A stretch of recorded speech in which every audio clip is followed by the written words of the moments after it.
भुवनेश्वर जातीय सामुद्रिक सुरक्षा बैठक समुद्र आम समृद्धिर प्रवेश पथ बोली कहले मुख्यमंत्री।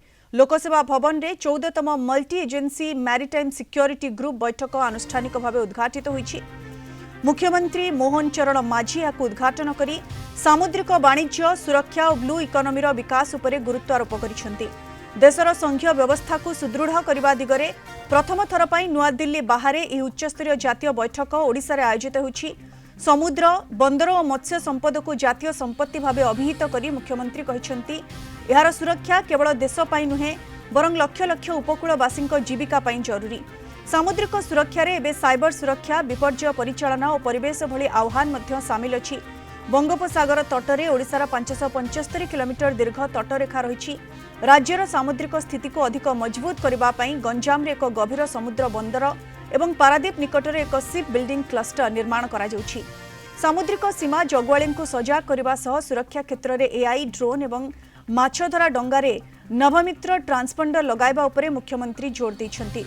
मुख्य शासन सचिव अनुगर कहिसेंति सामुद्रिक सुरक्षा केवल सामरिक दिगरे सीमित नुहे बरं समुद्र मध्यरे थिबा विभिन्न द्वीपगुड़िकर सुरक्षा और विकास उपरे मध्य समान दृष्टि दियाजिबा उचित।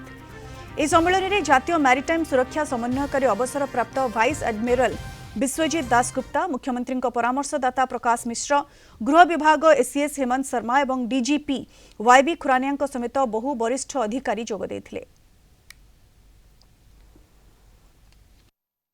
आम डबल इंजिन सरकार रे भारत सरकार मध्य ओडिशा रे अधिक पोर्ट निर्माण करबा पई से हमको अनुमति देइछंती, अनुमोदन करिछंती, जो थे कि गोपालपुर पाखरे आउ गोटे बाहुदा पोर्ट ये निर्माण होगापाई केंद्र सरकार से घोषणा करिछंती एवं से प्रोजेक्ट मध्य आरंभ हो जाइछि। एवं सही भली भाबरे गोटे पारादीप निकटरे महानदी मुहाण रे गोटे बड़ शिप बिल्डिंग क्लस्टर मध्य ये प्रतिष्ठा करा जाउछि। ये दुईटी प्रोजेक्ट रे पाखापाखि प्राय 50,000 कोटी टंकार मध्य ये प्रोजेक्ट को अनुमोदन करा जाइछि। आगामी दिन में यह त्वरान्वित करा जाउछि।